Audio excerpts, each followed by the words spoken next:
Hello and welcome to Teacher Talk, the podcast for teachers who are lifers but still want to have a life. This is Jared, and as always, I'm joined by my partner, Johanna. Hey, Johanna. Hi, Jared. What are we going to talk about today? We are going to talk about getting rid of your teacher desk. Getting rid of your teacher desk? Yes, we actually got a lot of feedback on this one, a lot of questions. What did we talk about getting rid of your desk? When we talked about how to simplify your world, and we said get rid of your teacher desk. Oh, okay. As a little comment, and then that apparently was a big interest to people. So you call up facility services, or whatever what do you call them? The corporate name is facility services. I like how in the corporate world you have something like that. You call it facility services. You call up a friend who's willing to move a desk with you. No, you can't do that. Someone will get mad. You have to be in a really big district, and even then, you might have to wait like a month. It's one of those things that you'd never confess to doing it. It just gets done. But do you mean actually get the desk out of the room, or you mean move it to like a corner where it doesn't need to be used? Oh, no, the desk needs to be gone. Get rid of the desk. Get rid of the desk. All right, well, how do you go about getting that to happen? Okay, well, phase one is you can't just get rid of the desk because the desk holds everything. So you have to figure out where everything goes. So, okay. Okay, so it's one of two things. Well, three things. It's one thing. So, thing one. Thing one. Everything you end up sharing with a kid when they ask permission. Like a pass or...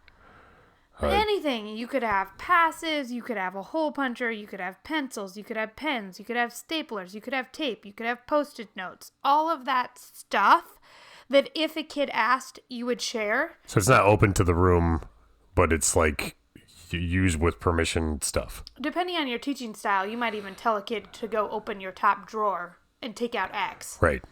Yeah. Okay. So all of that... I need a desk for that. No, you don't. Oh. You need a place for that. I need a place for that. The place is the desk, though. No, because the desk has got to go. Okay. So all that stuff doesn't have to be in a desk. Maybe we should recap why you want rid of the desk. Maybe we should give it purpose. Okay. So the teacher desk, A, takes up room. B, it's a place for you to stash stuff that causes teaching in 8 hours to become very challenging. It prevents organization. It prevents you from doing tasks. It turns into a when they need done. Junk drawer, kind of. A junk teaching life. Yeah. I mean, it overwhelms you, and then you got to every once in a while clear off the desk. And it becomes an organizational crutch for the types of things that you're going to address now. Is if you're being thoughtful about your organization in a way that will actually benefit you, you won't need it. But if you have it, it's really tempting to just take a thing and stash it in there without thinking about where it's supposed to be or whether this actually needs to be a part of the process. And then part B is teaching actually is harder if you're sitting at your desk. Right. So... Which you don't. A lot of teachers have a desk and don't sit at it. Right. But then what do you need it for? But if you're trying to work 8 hours a day, you're trying to do work when you can. So you want to, in theory, go sit at your desk when the kids are working to get work done. But you can't because then your behaviors will start up or kids will be sitting there and not learning and you don't know it because you're at your desk. So you got to get rid of the teacher desk if you want to teach in 8 hours. I like that you said space first. Even though that's obviously the least important part of it. What do you mean space? You said it takes up space. It does take up space. Which, sure. So get rid of it. Get rid of it. But also, the main thing is it's a trap for your better organization and your better methods. It was important when we taught the way we taught in the 1900s. But now we can't really teach that way anymore. So... we need something different. Sure. Okay. So now that we have purpose of why we need to get rid of it, the stuff's still got to go somewhere. So where does it go? Okay, so anything that you have kids access, you're going to pick one of two camps. A, your camp freedom, in which case you create an area or a zone in the classroom that's called office supplies. You create expectations for the kids, and then the kids can make it something where the kids have to purposely get up out of their seat to go put it somewhere where it's very obvious so they aren't messing around with the supplies, but you could just have it open access. Sure.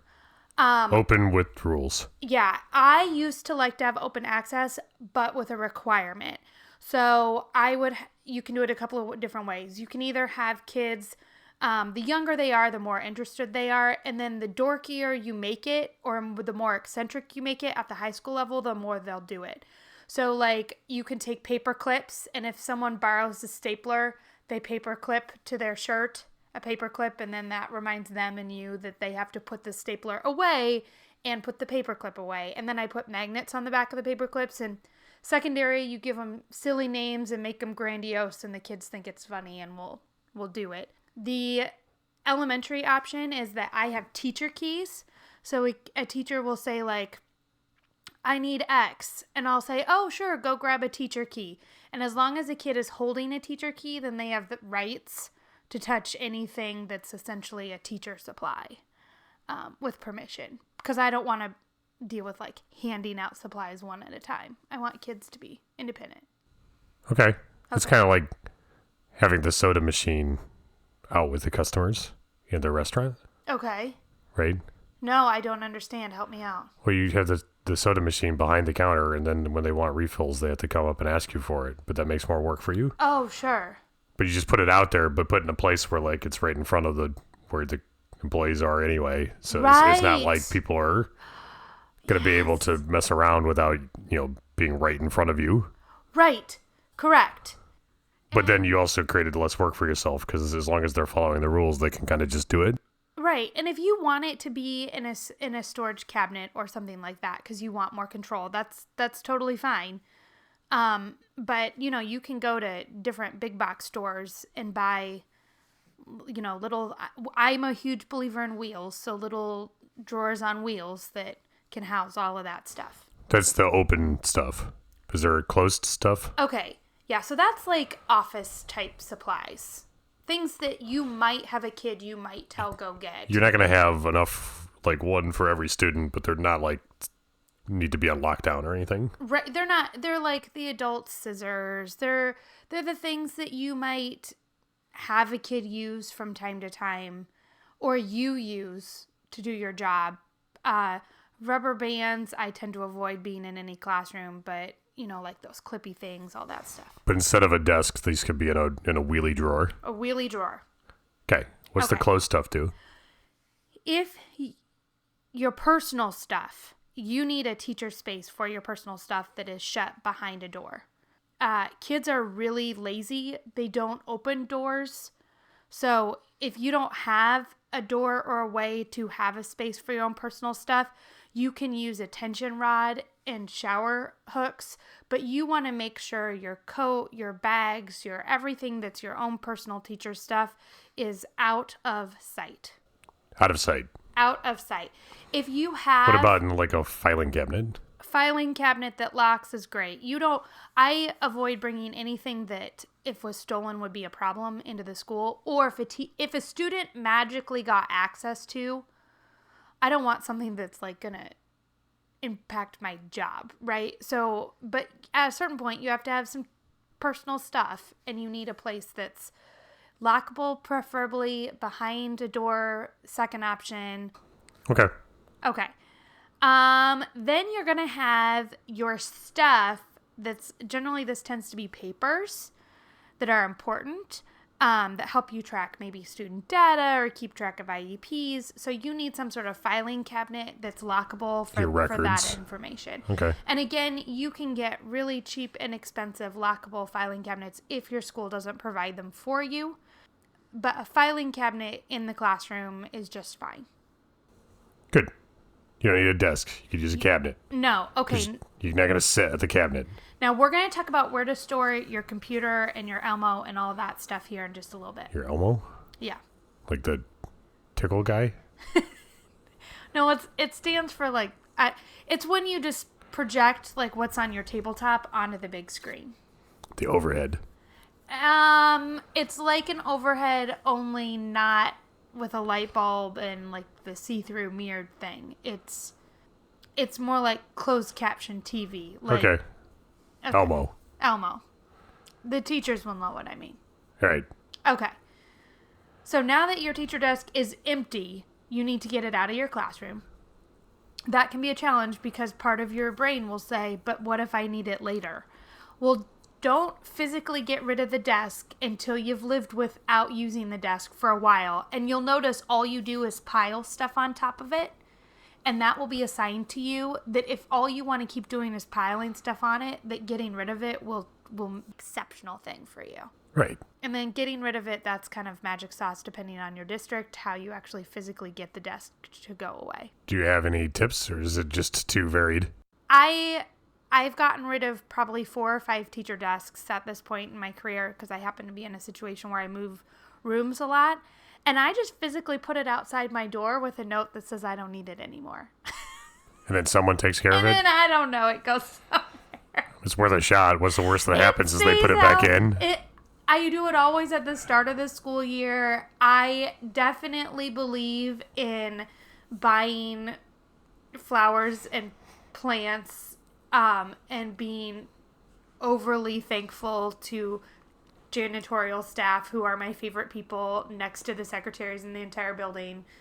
But yeah, someone figures out where to put it and off it goes. Okay. Teacher desk is gone. Now what? That's the end of the podcast. We did it. No. The teacher desk is gone. No, that's not the point. Now you gotta... We got it empty. We got rid of it. Replace it with something. Now you gotta figure out how to live without it. Right? So what's the plan? So you want to create a learning zone where you spend most of your time as a teacher that is in the center of the classroom or in the center of the learning experience. Okay, center the teacher. Yes, the teacher goes in the center. Get a lectern and stand behind it and talk. No, I tend to just put my wheelie chair in the center of it. Yeah. My teacher chair. And the same chair you would have had at your desk. Just put it in the middle. Put it in the middle. And then to figure out how big to make this, I sometimes refer to this as the donut or the VIP zone or the diner because it kind of feels like an old school diner where the server walks through the center and the coffee was in the center, but like you were around. Oh, yeah. Yeah, I love that. Yeah. Okay, it's very diner-like because you can serve a lot of people in a diner fashion. You can definitely give them coffee very well. You can do a 5-second check-in with every kid.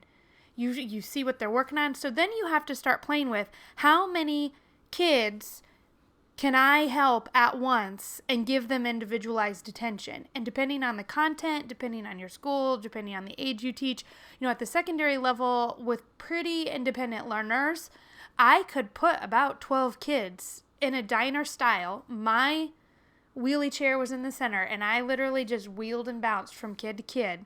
And some of the kids were advanced learners, some of them were absent learners, and some of them were learners that needed additional help. But my number tended to be 12. I was very busy with 12, but I also have server experience. So the whole wipe a table, get a drink, move to the next person, take an order, like I'm comfortable with that. And not all people are. So that's the secret, teachers, is be a waitress first. Yeah, actually. My friends and I who teach and did waitressing think it's potentially better than student teaching. I mean, I wouldn't be surprised. Okay. But some people now at the elementary level, I would say 6 is my number. I use a kidney table rather than, it's more like a U. But sure. I use a table that's designed to have multiple learners around the edge. Otherwise, I just use student desks and situate them in a circle facing inward with me in the center. Sometimes you need a small little teacher table or take a student desk and turn it into your table so that resources that you might need with students, you don't have to get up out of the diner. You're handing things from where you're at.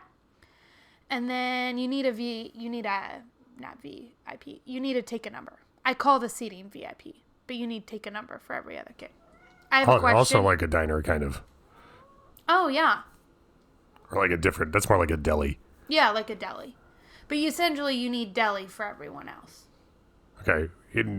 Where, like, physically, where are the other students when you've got your 6 to 12 in the center? Okay, I'm glad you brought that up. So it depends on your content, depends on the age you teach, but you can either fully make the donut. So let's say you have 1-to-1. So the secret is you need to see the computer screens of the kids who aren't seen at your diner. So you have every other student desk facing out towards the wall. So that means when they put their computer on their desk, you can see it because the computer screen is facing your VIP diner kidney table. Right, okay. What if they're just writing or something? You can, by looking at the back of a person, you have a lot more control over understanding what they're doing than by looking at the front. Do they get weirded out that they're facing the wrong way? Nope. Really? We'll talk about the whole Elmo thing and projection, but no. And I tend to mix it up, kind of like office spaces, right? You have different style learning spaces everywhere. How does that work? Did you listen to the Freakonomics podcast on this? Is that why you're talking about it? Okay. No, I brought it up because I just found as a teacher, some kids want to work in isolation. Some kids want to work with a partner. Some kids don't want to work. They tend to end up a VIP and sitting at my kidney table. But that I don't want all the learning environments to be the same. Kids tend to have a preference, and they'll do better work if their preferences are met. Yeah, that's kind of analogous to open office floor plans. Little areas that theoretically you could group together and meet in the open, or you could get in a small group in a closed space. Right. So I'll have places where groups of 2, 3, maybe 4 could congregate at the secondary level. But you have to keep in mind, because I'm in the center of the room, the furthest away I am from any kid is maybe 12 feet. I can hear everything. Yeah. I can see everything. There's no back of the room. Now, a big difference, I think, between the office and what you're talking about is a lot of us, when we're working alone, are going to have headphones on. Oh, no, I'm a firm believer in headphones. Oh, really? Yeah. But then the kids aren't paying attention. That's right. We can't. I don't think you know how this is supposed to work. What? A school is supposed to be an exercise in sitting still and paying attention while the teacher talks in the front of the room and delivers the information once out loud. Secondary, so that they can know it. I never talked at the front of the room. No, there wasn't even clearly, the front of the room. All these things are wrong. You're facing the wrong way. They have headphones on, so they're definitely not paying attention. How can they learn if they're not just sitting there pretending to listen to you? Well, they set learning goals, and then they need to meet their... I feel like you need to listen to the rest of the podcast. I mean, this is a little bit under the assumption that, like, everything else we've described needs done. Right? Like, you can't... Although moving the teacher desk has a huge impact, it in isolation, it's not going to change much. Your sense of humor while you're recording is even worse than normal. No, I don't have a sense of humor. How should I respond? Let me explain the joke. Is we're moving away from, like, really old school things, but we're landing on a lot of not old school things at once, right?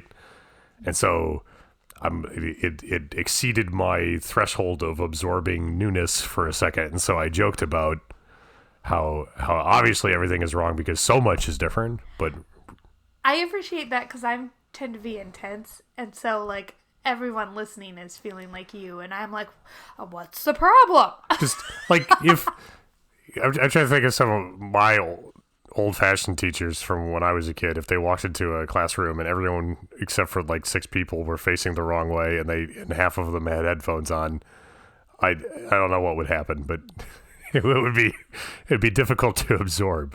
But it all makes sense. Is the thing. I'm not even sure if it's traditional. What do you want to call it? What's the word for it? Is it traditional? Old school? I don't know. Stereotypically old school stand and lecture type teaching. It just doesn't work as well as any of this for good reason. Just like the workplace, the headphones help you get a certain type of work done when you need individual focus and stuff, right? Right. Now, I think that's a whole separate podcast too, because you can't just turn a kid loose on music and headphones. That won't work. They have to have the goals, and they have to have the assessment of the goals. They need taught how to use headphones and how to select music. It's just the same as, like, you can't just have students get video content and have them learn. Like, watching TV and learning from video are two entirely different tasks you need to teach them. Now, at the elementary level, I have students grouped. I do have individual workspaces available, but for the most part, students are in pods of 6 at max, and then they can take a number. But again, I'm no more than 12 feet away. They have a learning task. These are more set by me at the elementary level, and then where they're sitting might have a different learning task than, say, the table next to them, or might be using different supplies. You can rotate with timers. That's how I do small group work. That's kind of a whole nother podcast, but you're in the center. VIPs are with you. Independent learning is happening along the outside, but... And there's the take a number thing. Take a number, because kids will have questions, and so they need to be able to have a way to tell you that they have a question. What about the Elmo? What about your teacher desk? This is kind of one of the last components. Yeah, I don't even know what to ask about the Elmo, but go ahead. Okay, so some teachers, no matter your content, you need a space where you can deliver instruction, right? I happen to do flipped instruction, but a lot of people still need a place to deliver instruction. There are a couple of options. Elementary, it's really simple. We're used to making kids sit on the ground. Kids like sitting on the ground. And so one of your spokes of your wheel going around your teacher desk is right in front of the big screen. You have a mat. I happen to use a mat over a carpet because it's washable. And like an exercise mat. Well, you've seen it. Yeah. Yeah. I have exercise mat pieces put together. It's cheap. And the kids sit on those. I assign them a number. And that's how I deliver content to the group. As the kids get bigger and can't fit on the mat, I let them pick to sit anywhere on the floor as long as they can see. And then I have my Elmo and my teacher computer just on a side table where the plugins are, which isn't always conducive to where you want to be because the people that install the plugins for these devices are not teachers. So you would want them to be in the back of the room, but they tend to be in the front. But you just have to create a little small space for that. Okay. If you're at secondary, this can be more challenging because you're not used to having kids sit on the floor. So there are 2 ways I've handled it. Way number 1 is we were one-to-one devices, and through trial and error, I learned how to provide all teacher content onto their actual device. So you never needed to present. We never needed to present. Everything was in my case, a Google Classroom experience, and kids were trained to walk through Google Classroom with me. Option 2 is that before we were one-to-one devices, or I figured it all out, I moved my chairs. So I created a space where all chairs could fit. I created little X's on the floor, and so kids put number 1 chair on number 1 X, and you had to train the kids to do it, and that took some time. But basically, at the start and end of every class, we moved chairs. So you could create like a little auditorium almost? Yes. And then you make a game of it to see which class can do the transition the fastest, and we did it twice. Okay. So that when kids came in, they always started with their chairs in the front. The kids took their chair to their workspace, and then they took their chair back at the end of the class. All right, that sounds like it would work. Okay, last thing. I share a room or I travel. This can't work. Oh, no. Yeah. It's over. So we have to right now give a huge shout out. Delete this podcast right now if you share a room or if you travel because it's never going to work. This is not my idea. This whole teacher desk, get rid of it, is actually, we got to give credit and kudos to Jackie T, my mentor, who started me in my teaching journey many, many moons ago. And you shared a room. We shared a room, and she believed in not having a teacher desk. Oh, okay. And it took time for me to be exposed to not having a teacher desk. Wait, some of these ideas are not entirely yours? I try to always give credit when credit is due. Uh-huh. But this is hers. She's like, get rid of it! And there was lots of yelling about the teacher desk. She's very flamboyant in her expression. And in fairness, it's not to take anything away from your brilliance here. But a lot of what I think you bring to this is synthesis. Like you've absorbed a lot of ideas, both through learning and experience over the years, and you combine them together in ways which makes it hard to like specifically credit where like the thread of the original idea that got woven with some other thread was. So if anybody's listening and say, hey, well, yeah, kind of. It's hard to credit though when what you're doing is taking 3 threads and weaving them together into a yarn, or you know what I mean? Dude, yes. Is that how you feel about yourself? Yes, I do feel that way about myself. However, if we look at this particular podcast, you can see that I took 3 Jackie T ideas and weaved them together into making something that's a little different. And so therefore she totally deserves all the credit. So 1, she told me to get rid of the teaching desk. She didn't believe in it. 2, she taught me to divide and conquer, which is how I was like, what if we move the non-teacher desk to the center? And then 3, she made some random comment about how she wished that teaching could be like the meat counter. And then her and I also used to talk a lot about how much waitressing impacted our teaching styles. And so that caused the whole take a number and creating the VIP zone. Yeah, okay. So you're right. I tend to pull little bits of threads and ideas from multiple places, but in this case, these all happen to be from her, I think. Yeah, I'm not trying to say don't credit other people. I'm just trying to make excuses for you for when you fail to credit other people. Oftentimes it's very hard to give credit when what you're coming up with is synthesis. So, if you share a room or you travel, it can be done. I have done it. I have taught other teachers to do it. A, Jackie T it a little bit and start advocating for the lack of a teacher desk. And then B, train the kids to make the donut. They can do it quick. Classes can make this setup in 2 minutes and deconstruct it in 2 minutes. And if you make it a game, they'll enjoy it. You might not be able to physically get rid of the desk then, right? No, you might not be able to physically get rid of the desk, but if you're traveling, like I used to travel between 3 different rooms, you're already essentially on a cart. So you've already done the hard work of getting rid of your teacher desk because you don't have one. And then now it's just a matter of figuring out how can I quickly and easy have the kids create these spaces and then uncreate these spaces. Which is pretty, it turns out. Yes. Pretty quickly and pretty easily. Yes. I can think of a teacher and she used to have her kids do it in under 2 minutes. No problem. And they loved it. She had the rule that there was no talking and they saw it as a game and a challenge against the other classes that she taught, and they ate it up. Maybe not possible to get rid of the desk physically. Maybe it is, because the other teacher probably is in the same situation where all their stuff is on a cart anyway, right? Well, sometimes like you're coming into someone else's classroom space, and so you don't feel like you have a lot of control, but as long as you put it back the way it was. And if they're exposed to this idea and it works, like if you notice your behaviors start to improve, right. If you notice that student learning starts to become easier for you to facilitate, teachers don't decide not to do things because they think if something works, teachers will change. Yeah.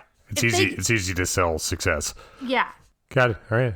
So recap time. Recap. Good luck, Jared. Recap. Why are we getting rid of the desk? The desk makes bad habits. Yes, it piles ideas and activities that you should be doing in the moment.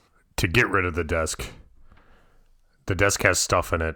We find another place for the stuff. And the types of stuff are open stuff that needs permission, personal stuff, and files and records, essentially, are the 3 things that are in your desk right now.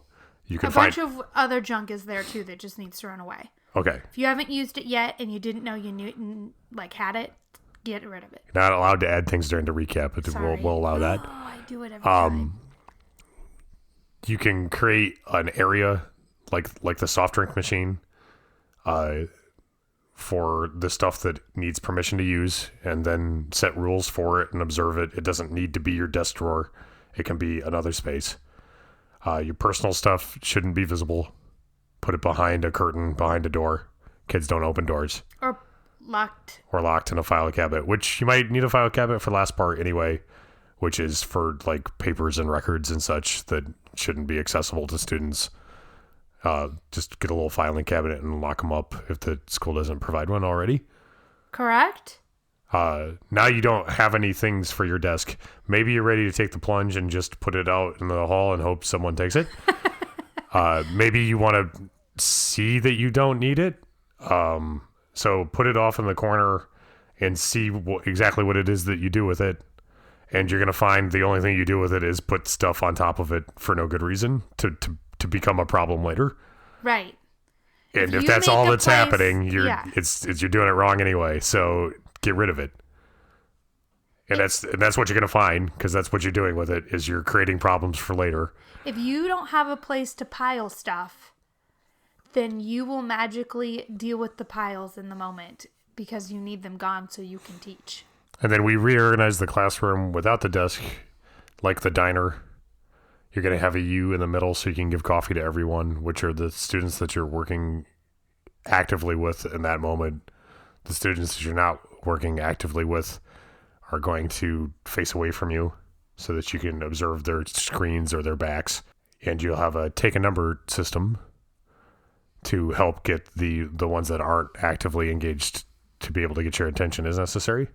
Yes. So it's the diner with the deli number. Diner with the deli. Or as I refer to it, the donut. The donut. I feel like I'm missing one. The challenges of actually setting up the classroom. No, the Elmo. The Elmo. That's right. Because that's why I'm missing is because I still don't know what an Elmo is. There's a little red guy with this squeaky voice. If you need to have an attention space for elementary students, they're used to sitting on the floor anyway, and that works great. For students that are too old to sit on the floor, you can have them move their chairs that are numbered to marks on the floor, like a makeshift auditorium, and then that can be your projecting attention space when you need it. Yes. And then you have a little desk or table that's got your Elmo thing on it off to the side of where your donut is. Yes, or you just teach the kids to if your room is too small to have auditorium space, then that means all you need to do is teach the kids to turn their chair to face the screen. Okay.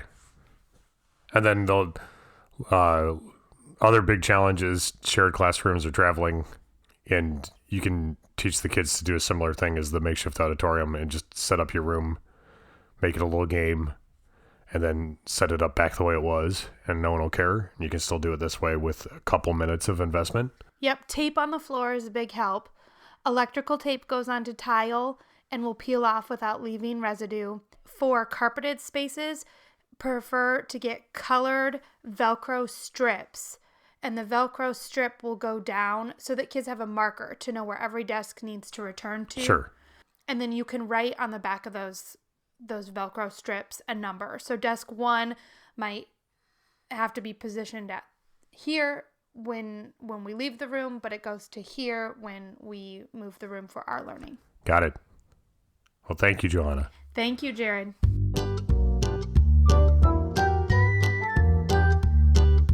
Teacher Talk, the podcast for teachers who are lifers but still want to have a life.